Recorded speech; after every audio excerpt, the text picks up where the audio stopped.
Good afternoon, everyone, and welcome to 95.5 KZLC. We are the voice of Louisiana Christian University. It is Tuesday afternoon and time for our sports journalism classes, Wildcats Media Sports Podcast. Welcome to our final regular installment of the year because this is the last Tuesday of the semester. We'll have one more show coming up. That will be our final project show, which the students will be doing all by themselves. Looking forward to that. In the meantime, I'm Al Quartermont, the professor, joined as always in the studio by Noel Schonhoff. Good afternoon, everyone. Kai Stone. Hang on. Oh, there we go. Good afternoon, everybody. All right, Dennis Williams. What's up? DeMarcus Fugett. What's up, y'all? I love it. And the one and only Carmen Taffi. Hello. Hello, Carmen. How are you today? I'm good. Good. All right. So we're ready to rock and roll. Since we had Thanksgiving break last week, we didn't have a chance to talk about the LCU Wildcats football team going to Baldwin City, Kansas to take on Baker University in the first round of the NAIA football playoffs. The Wildcats, unfortunately, dropping a pretty tough contest, 56-28, a game in which they led going into the third quarter, but it really just kind of got away from them in the second half. And Noel, kind of a disappointing way for such a great season to come to an end.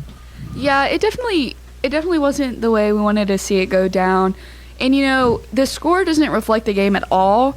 In the first half, the Wildcats led 14-0. And so it was a great game. And, talking to some of the players who were on the road, they were saying that when they came out for the second half, it didn't feel the same. The vibes were dead, and it just wasn't the same. Like, they couldn't get any hype, which is crazy for me to think about because, you just did something 84 seasons of football couldn't do. That's crazy. Yesterday when I was reporting this, I had to double check to make sure I got that number right because 84 is such a crazy number.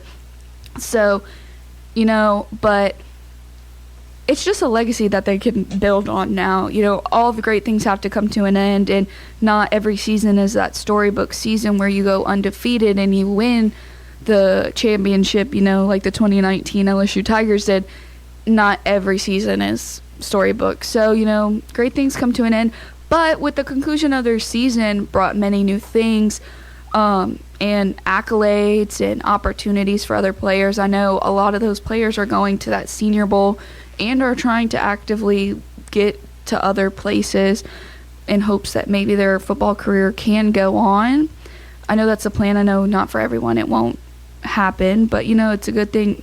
You've got talent. I mean, might as well try. The answer will always be no unless you do. So, but it definitely does not reflect the season at all. They had a 7-1 SAC season, so 7 wins, 1 loss, and then they were 9-2 overall, continuing to be undefeated at home. So they still have something to build on, that they're still undefeated at home. So you got to keep that tradition going. But other than that, they did really good, and I'm really proud of them. Yeah, I mean, it's a successful season for the Wildcats. Like you said, it's not the way you want to go out like that, just seeing them drop their first playoff game. But I remember interviewing Logan Brimmer last year around the spring, and I asked him the expectations for this team returning majority of their starters. And I was like, we want a conference championship. We want to really, solidify ourselves by doing something that this program's never did, and that's win a conference championship. And they accomplished that. Their conference championships, they did something that no other team in program history has done. So it is a successful season, and like you said, you can build on that. That's going to attract a lot more people, like as far as recruiting and everything, because you're seeing that this program is just continually building up into like a powerhouse.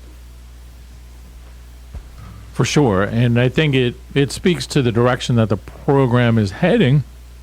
Now you're going to lose a lot of key seniors from this year's team. Sal Palermo, obviously, At quarterback's a big person to replace Devin Briscoe at running back. You've got some key players on defense that will be lost, but I think they've created a foundation. Dennis, you've been around the program. Where do you see things heading for these guys in the coming years? It's only up from here, because you're not with a group of guys like this, especially having a good bit of underclassmen and some sophomores, and having some juniors in there playing and having significant playing time with this football team and being able to make it to the playoffs and win conference championship. It's really gonna be fun seeing these guys play next year and seeing who steps up to the plate and who's willing to go out there and fill the shoes of a Sal Palermo, of Devin Briscoe, Bremer, guys like that, and just seeing like how this team comes together next year. It's gonna be fun. It's gonna be a lot of fun, and I'm looking forward to see what they do next year. Yeah, for sure. DeMarcus, you're part of the athletic program on the basketball team. It really is remarkable the success that LCU has had kind of across the board since moving into the NAIA. What differences have you seen going from D3 to NAIA? I ain't playing D3, so I really don't know much about that division, but seeing the teams that's been winning this year, it gives us hope, and it shows us that there's a chance for us to go and accomplish the things that they have accomplished. It just gives us faith that we could go do the same thing. You guys have been in NAIA last 2 years, right, for basketball? This is the third year. Third year. Yes, sir. And you've been in the conference championship game, is it 2 of those 3 years? Once. Yes, sir. Almost made it the year before. Yes, sir. That's right. So, but, I mean, it feels like, at least for LCU, it's a more, what am I trying to say? LCU is able to be more competitive at this level, and it's against some really good schools too. I mean, week in and week out, you don't see a lot of teams where you guys can just take it easy and relax. You're playing competitive teams every week. Yes, sir. Every game is a dogfight because everybody on each team, they want to make it to the next level, and that's what everybody is fighting for, to get to the next level. So every game is going to be a dogfight for us. Yeah. Carmen, do you think for the school itself, are we seeing the enthusiasm for the sports teams on the rise, because we're seeing, not just with football, with other sports being really a lot more competitive this year? Oh, no, 100%. I remember my freshman year, I came in, and because at high school, going to the football games was a big thing. Yeah. And then when I came here for college, I asked some of my friends, I said, "Oh, are we going to the football games?" They're like, "No, we don't go to the football games." Like, Wow. It was always a big thing to where, like, no one went to the football games because when I came in, they were losing. Yeah. Like a good amount. But now, from my freshman year to now, everyone's just so excited to see them winning, and I think people definitely have their school spirit back. That's awesome. I love hearing that. And you see that at the games. The crowds have been a lot bigger, especially this year. So that's an awesome thing. The other team we didn't have a chance to talk about after they lost in their playoff game was the men's soccer team. They went to Mobile, Alabama for that part of the tournament, won their first game, but then lost their second game, and finished their season with an overall record of 14-4-4, 9-1-3 in the Red River. So, Noel, they're definitely taking that program on the right track. Oh, absolutely. And having their whole starting lineup on postseason all RRAC teams is incredible. And most of those were first team. First team, second team, and then, you had your honorable mention, and then your all freshman team. But to have your whole starting lineup make it on a postseason accolade team is insane. You don't really see that at all. And so I think that's a big head nod to Coach Castillo and the players themselves, because they've been working hard over there. Rain, shine, they're running around that football field.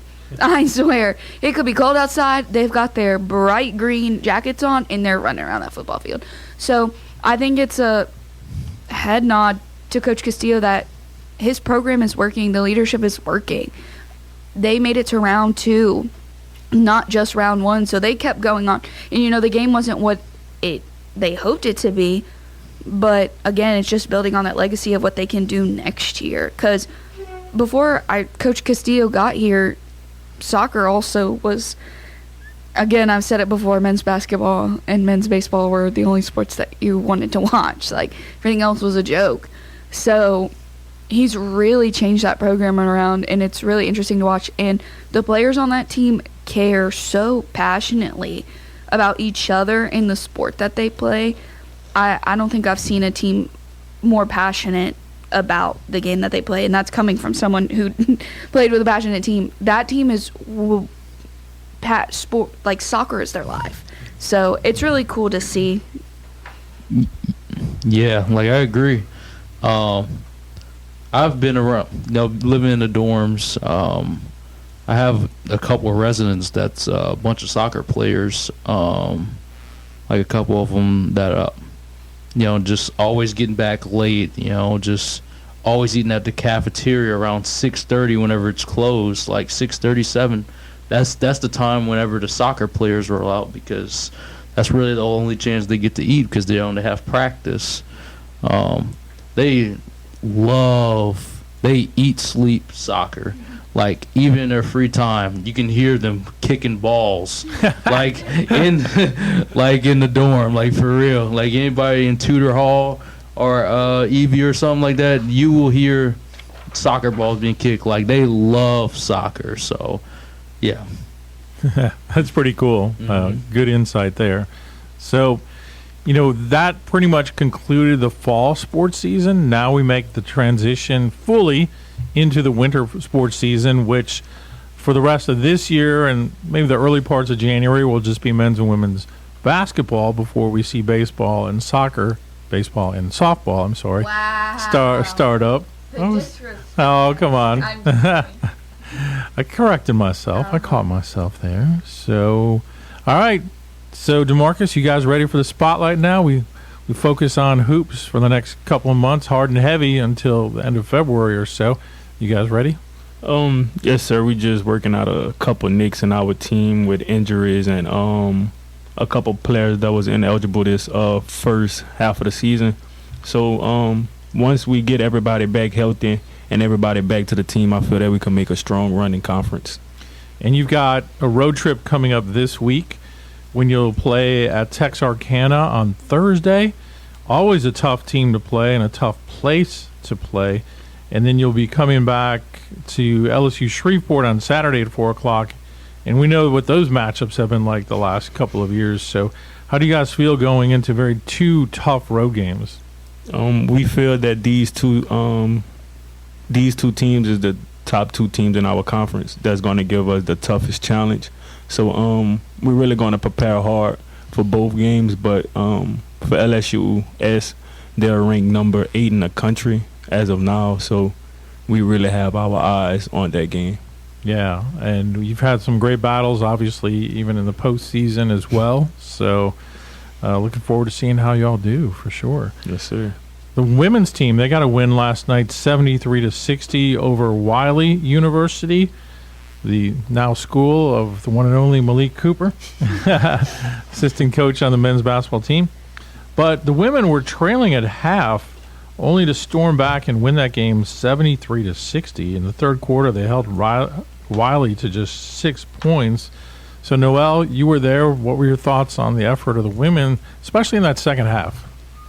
Well, watching the game, this women, it's a completely different lineup. You lost your star of the show, Maya McKinney, last year, who, led the team. And now you have a more diverse team who, honestly, the wealth is being spread through, I think, and, they also have a deep bench, which is good because, for both of these teams, they didn't really have that deep of a bench these past few seasons. But now they both have a great bench. But there are two girls on the women's basketball team who are making substantial noise. The name of the night was Princess Goff. I heard you announced it so many times, and she just lit up the stands. And then Deja Tanks as well. I swear, that girl has a name for headlines. Deja Tanks, that is a name for headlines. Princess put up 20 points with 12 rebounds and had a first career double, and she picked off a pair of passes and then added 2 blocks and shot for 43.8%. So yeah, they both went to LSUE. That's what I thought. We were having a conversation yesterday, and I was like, I think they're both from LSUE. Deja went 2 for 2 it's 2 for 2 in double-doubles, so she's pulled double-doubles. She even pulled a double-double against ULM. So that's crazy to me. And she put up 12 points, 10 rebounds, and had 13 minutes due to early foul trouble. So, but I have this video of Deja. I don't know if y'all saw it on the Minute today, where she goes, I think she's like going to make a layup or something. And the girl just gets I guess she was just like trying to put it up. Deja hit the girl, and the girl just completely fell to the ground. It was so funny. But no, those two are just crazy, making noise for themselves. And LSUE always has great players, but I think those were great pickups by Coach Phillips, and I think you're going to be hearing their name a lot more when you get deeper into the season. For sure. And DeMarcus, you're around the women's team, because you guys practice close to each other and, even road trips and such. So what are you seeing that might be different with the women's team this year? I would say their intensity. From the last 2 games that I watched them play, their intensity has been very high. So I say that's about the biggest thing I didn't see from last year to this year. I'm looking forward to watching them the rest of the year. I think they're going to be a fun and exciting team to watch. All right, so that recaps our week in LCU sports. So we get to transition now into some other things like college football. Carmen, what happened last week in college football? Well, LSU had their senior game, and LSU beat Texas A&M 42-30. I got a chance to watch that game. We had a late family friends Thanksgiving, and it was a crazy game. Yeah. It really was. But LSU showed up to play like they always do every week, and I'm just excited to see what's next for them. I thought Texas A&M had a really good strategy, especially in the first half, where they're like, okay, we're just going to do like 9-minute scoring drives since this defense can't stop us. And that kept Jaden Daniels off the field. But in the second half, LSU got more opportunities, and he really came through with some nice touchdown passes, touchdown run. So let me ask the panel here. Jaden Daniels, Heisman Trophy, is it his or anyone else's at this point? It's for sure his. Let me just read his stats for 2023.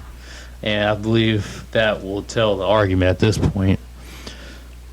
This season, Jaden Daniels has a total of 3,812 yards, 40 touchdowns, and only 4 interceptions.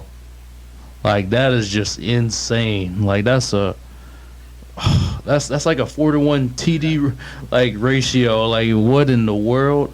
Like, it's just insane. Like, you just can't. And he's ranked number 1 in QBR throughout the whole year. It's very similar. Stats are very similar throughout 8 games to Joe Burrow, who had Jamar Chase and Justin Jefferson on the same team, like 2 electric receivers in the NFL now. It's just insane. I would say yes. I also agree. I think Jaden Daniels deserves the Heisman, even though Bo Nix is leading for it.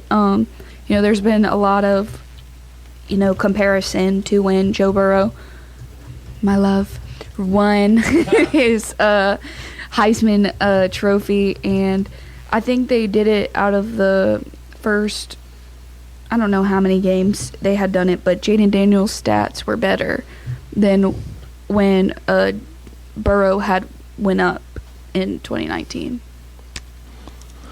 I got it right here. So Joe Burrow had 60 passing touchdowns, 6 interceptions for 5,671 yards passing. Unbelievable year. No one's touching that for a long time. And then you had Kai just read off his stats. He had 40 touchdowns for 4 interceptions. But he also had 1,134 rushing yards for 10 touchdowns. So he combined for 50 touchdowns and 4 interceptions on the year. Yeah. On a team that would have, in my opinion, would have went to the national championship or at least be in the playoffs if they had a competent defense. But they just didn't have a competent defense, and it caused them to fluctuate. But it's his Heisman to lose at this point, unless they want to go the Bo Nix, Michael Penix route of Oregon, and what based off the Oregon versus Washington game. But if we're just going purely off of numbers and performance, it's Jaden Daniels. Well, guys, I just looked up on Fox Sports. Jaden Daniels is number 1 in the Heisman voting right now. So As he should be. Bo Nix number 2, Michael Penix 3, and 4 on. Yeah, but All I gotta say, there's no way Bo Nix is a better player than Jaden Daniels.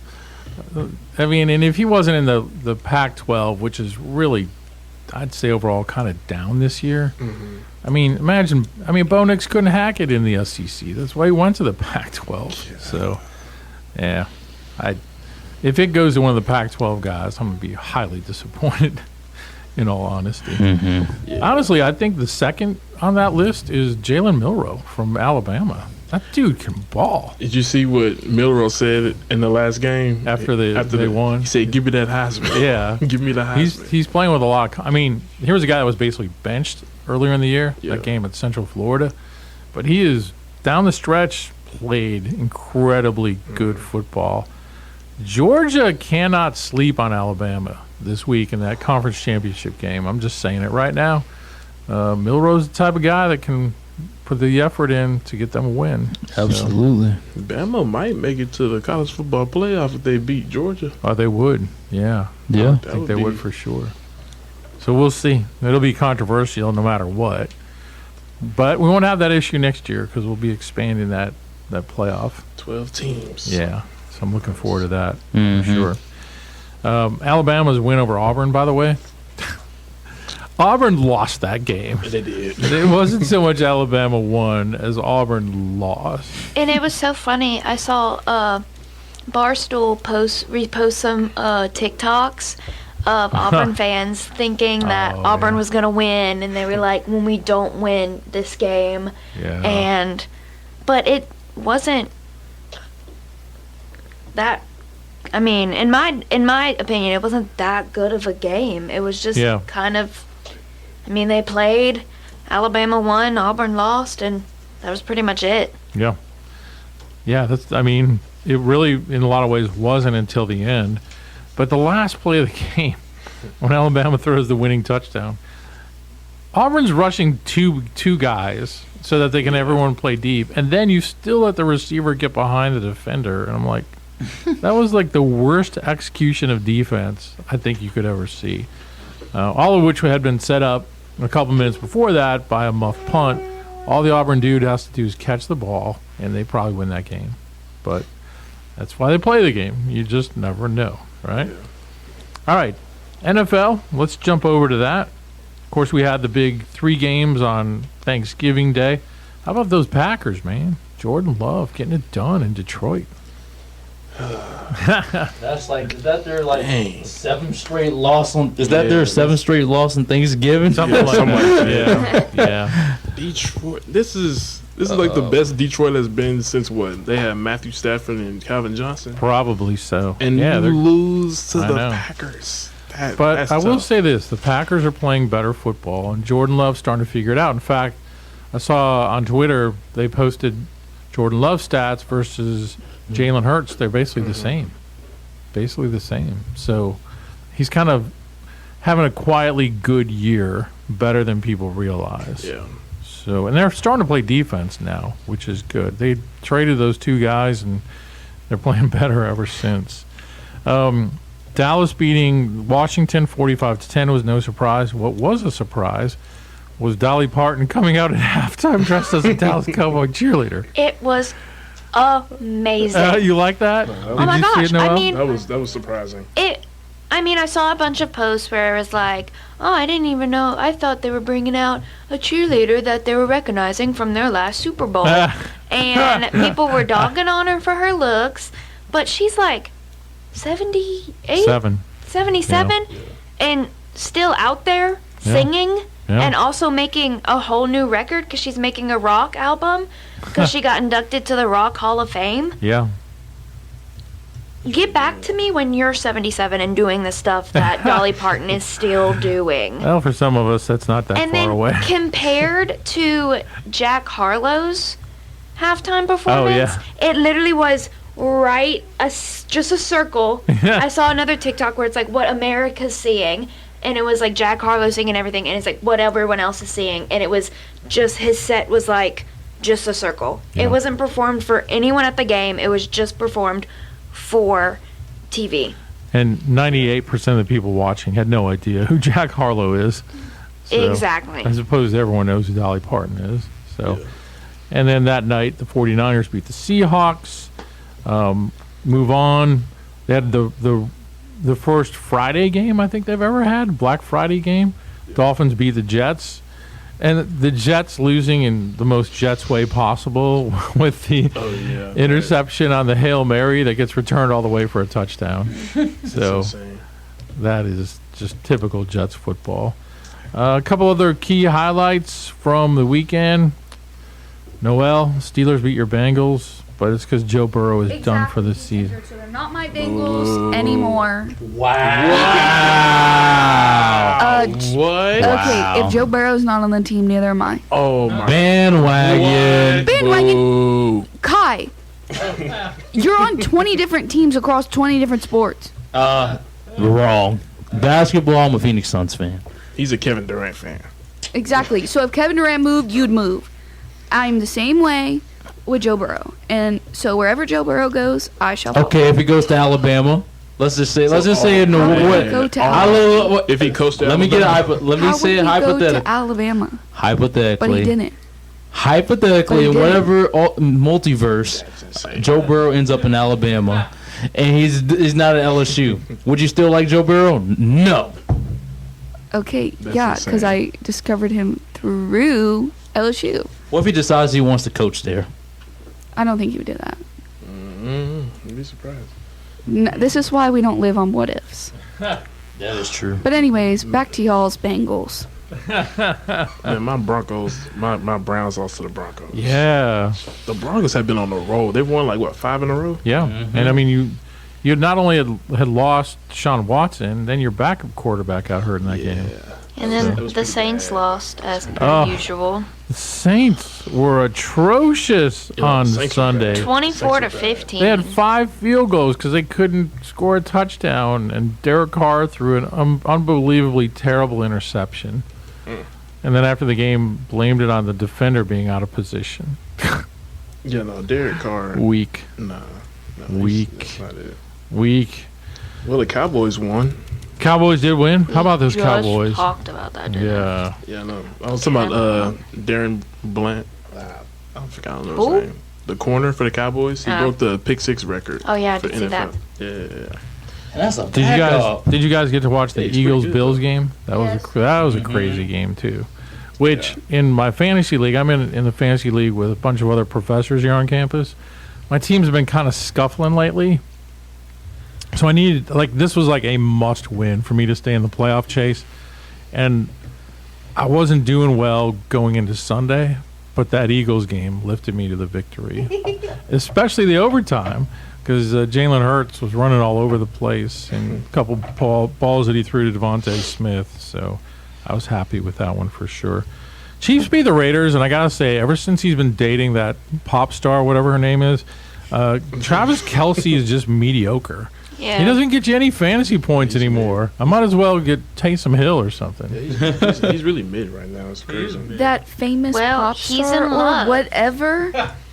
Or whatever. You mean the pop star who literally is like globally dominating right now? In Who?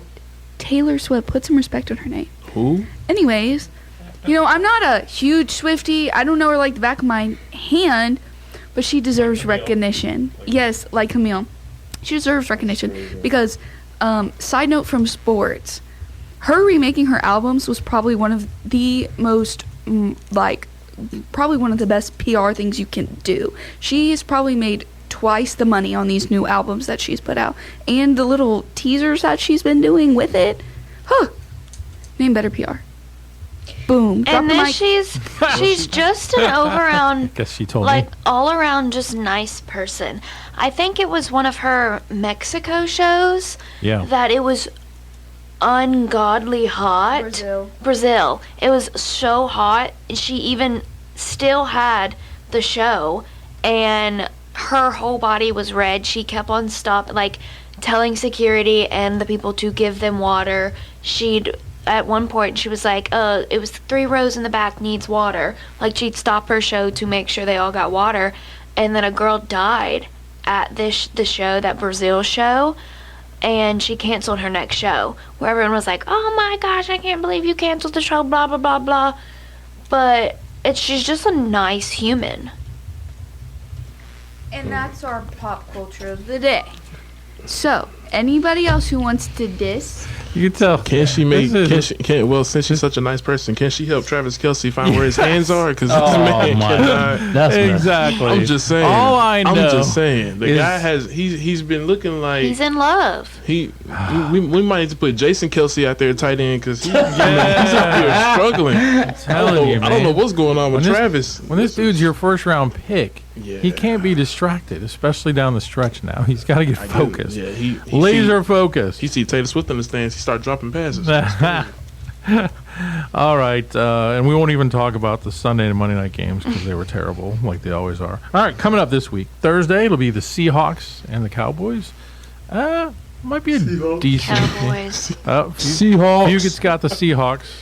I got Cowboys. No, they literally, when I was looking up sports news, there was something on AP News saying that the Seahawks is consecutively lost, so they're not, they have no chance at this next game. Okay, we'll see.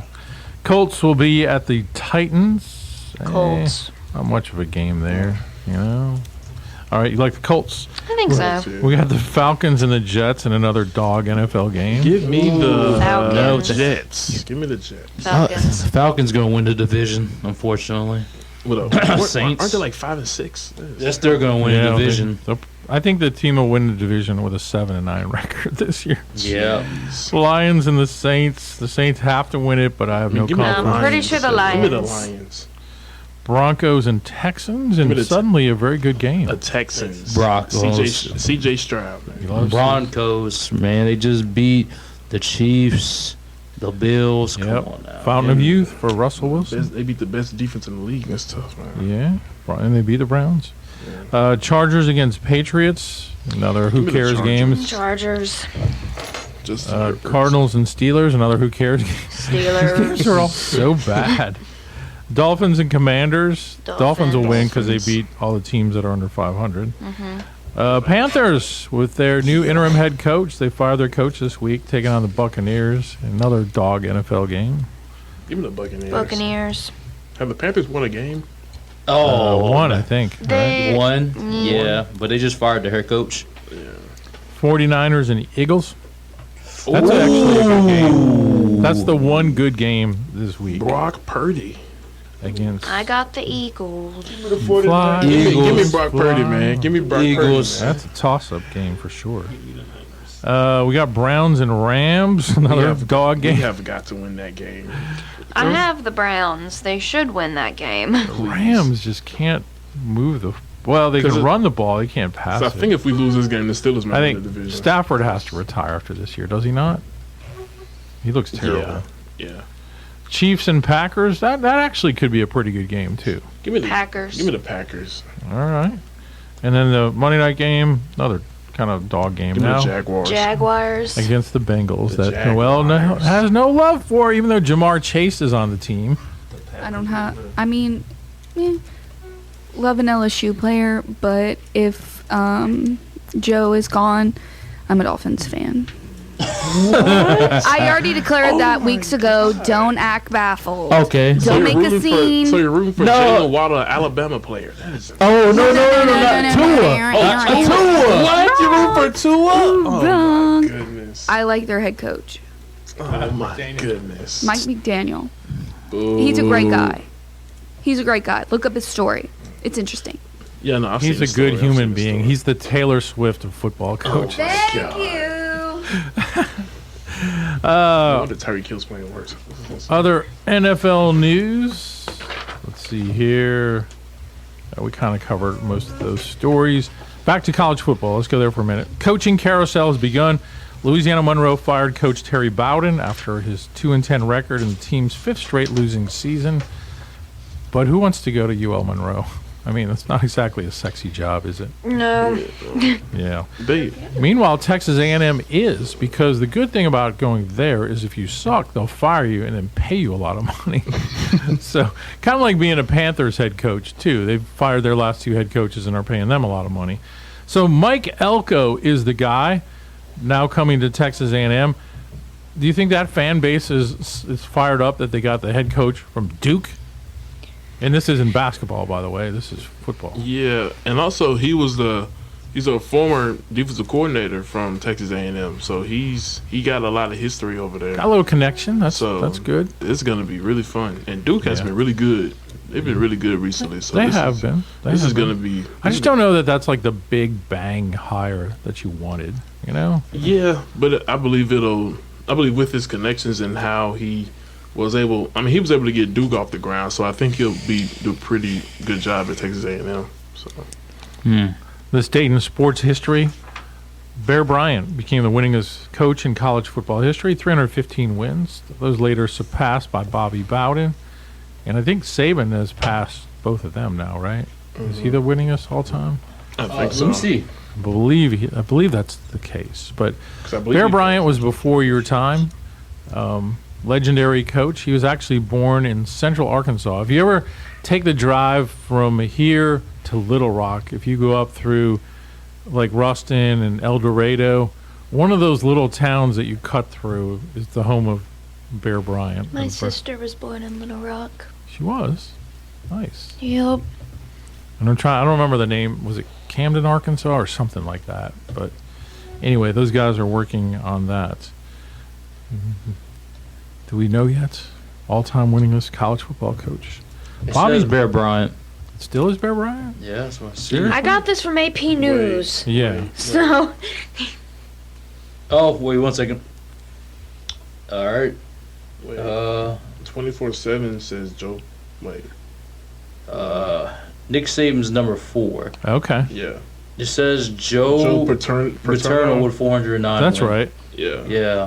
Penn And, State. mostly from Penn State. Yeah, Penn State. He got canceled, though, because of a scandal that happened at Penn State a few years back. Oh boy. So, yeah. So they kind of just giving it to Saban. At this I point? guess so. Okay. Yeah. All right, NBA. Ooh. Kevin Durant was out for a second straight game with a sore right foot. Won't play tonight against the Knicks. What's up with your boy? Okay, so the game was played on Saturday. So He's washed. Ah, he's washed. He's averaging 31 Oh, points no. off of 54% Man, shooting from the three-point line. What defense? And guess what? When Book and KD played, they're 8-1, and guess what? Yeah, that They're in one an to the- 8-game that one win to the streak. Lakers. That one they had to the Lakers. Oh, you want to bring up Lakers? Yeah, he lost to the Lakers. Come on now. Oh, let's talk about that 44-point blowout by the 76ers. Oh my gosh. see where the Man, Bucks look, the Bucks man. rallied from down 26 the other day. Against who? The Magic. Oh my! Oh no, but See the what? Magic's good. No, the Magic's good this year. Oh, we have Bro, they're second in the East. breaking news. Northwestern State University has hired Blaine McCorkle as the new head football coach. What's his story? Let's read that. It says a youthful veteran of the collegiate coaching ranks with a track record of success at multiple stops. Blaine McCorkle has been named the 16th head football coach at Northwestern. Let's see. He's following 6 years as a head coach at Belhaven, where he took the Blazers from a 2-win team the year ahead of his arrival to a 9-win season in 2023. He's an outright USA South Conference championship winner, the first such title in Belhaven program history, and the program's first berth in the Division III NCAA playoffs. So, he led the Blazers to a 24-7 overall record, and I guess just, led the Blazers to success, so they hired him. Yeah, Belhaven's a school that LC used to play quite a bit back in the day when actually they were NAI and LC was Division III. So, all right, well, I hope he does well. We need to see Northwestern get back up on the up a little bit. So, college basketball news. What in the world, guys, is going on with Angel Reese? She has not been seen for some time, and nobody really knows what's going on, and Kim Mulkey's not talking. The only people that are talking are a couple of moms beefing on social media. So what do you guys think this is all about? Some people are saying it's about her GPA. Others are saying she got into a little scuffle with another teammate in the locker room. But, I mean, she's missed, was it 2? How many games has she missed so far? I think it's like 2. She got benched at Southeastern, so every game after that. But you can rule GPA out. If she was academically ineligible, she wouldn't have been able to play from the start of the season in general. So it's not unless her coach, for some reason, her GPA drastically dropped in the last at Southeastern. It dropped, and Kim Mulkey decided that she was going to bench her because within the minutes of halftime, her GPA dropped, which I don't think is feasible. It's got to be something else. When she came back to the sport, she told coach that she was ready for a break. She wanted to play basketball. All she wanted to do was play basketball. So I'm more so leaning on the side was that she's had a lot of things, she's let a lot of things in, and she's not performing as well as she's supposed to be, and maybe that tussle did happen. And Mulkey's big on character and how you treat. She dropped I think it was Alexis Morris last year, and then she had to come back. So she's going to hold you accountable, which is respectable. So I think that she might have did something that was not her character, and she did something that Mulkey didn't agree with, so she's under punishment from Kim Mulkey rather than the GPA thing is just, it can't be the rule. It's not a thing, as any college athlete or anybody involved in college sports should know that rule. But that's just my 2 cents on it. Y'all might have a different opinion. No, I agree with that. I just believe that. I believe it was probably right after the Colorado game, because no one expected LSU to come out there and not just lose. They got destroyed. No one expected it at all, especially with their first round picks and stuff. Yeah. No, absolutely not. I mean, your entire team is loaded with superstars, so you should come out there and dominate anybody in college basketball. So yeah, I mean, you can have a collection of stars, but if they don't have chemistry and teamwork, it's not going to matter. Right. I mean, I remember back 15 years ago when the Lakers had Kobe and Shaq, they brought in Gary Payton and Karl Malone. Everyone was like, oh, they're going to dominate, they're going to win. Yeah. And they just didn't. They couldn't get it together. So I think for Mulkey, whatever this is, it's probably also her trying to find somehow that chemistry.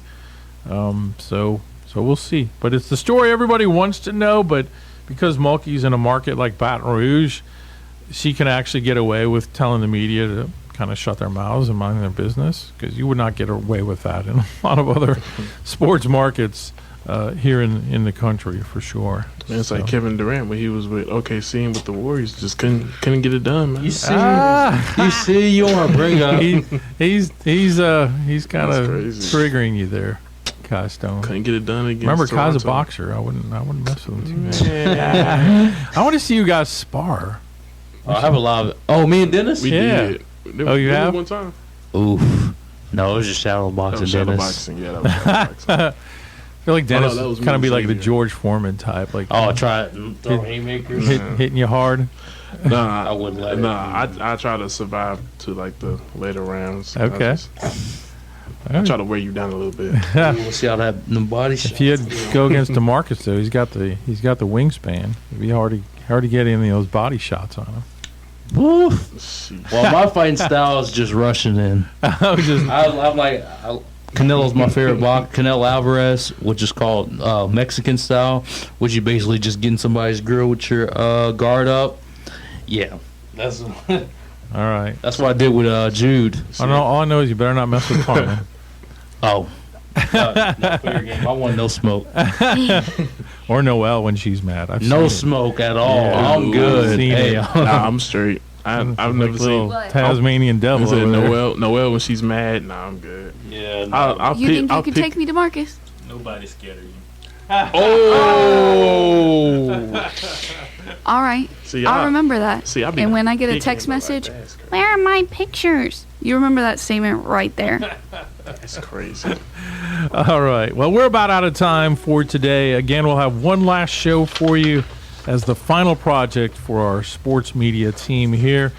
We really enjoyed bringing you this Wildcats Media Sports podcast throughout the semester. We hope you've enjoyed it as well. Have had a lot of good things to talk about with our LCU sports teams, so we'll see what these guys come up with for their final project sports podcast. So, no pressure. I just need to be impressed. That's all. So does my mother, because she listens every podcast. I know your When mom- Joe Burrow got hurt, she doesn't know anything about Noel. Noel has never met my mom. She texted me these words. She says, "I bet Noel is upset." And she was right. Noel was. And your mom listens too, right? Yes, my mom listens every week and she critiques. She so. does. Do you guys have your moms Yeah, listen? my mom Oh. listens and my dad listens to Ah, us. nice. So, yeah. I like it. That's awesome. Your dad listens too? Good deal. My wife never watches or listens to anything I do. Miss So- Michelle. Miss Michelle. I always tell people my family is the least impressed with what I do, Oh my gosh. so including my kids. But hey, I have my students, so you guys always have my back. So I appreciate that. Yes, sir. This took a weird turn. All right. All right, that's going to do it for us. For Noel Goodbye, everyone. Have an amazing week, the week that you deserve. and for Kai. It was been real. It's been fun all semester. One more. For DW, Dennis Williams. Hey man, I see y'all. For DeMarcus Fugett. Have a nice night. And the one and only Carmen Taffi. Bye. I love you, Mom. Yes, we love you, Mom. All the moms and dads listening. Thanks, everyone. We'll return you to the music here on 95.5 KZLC.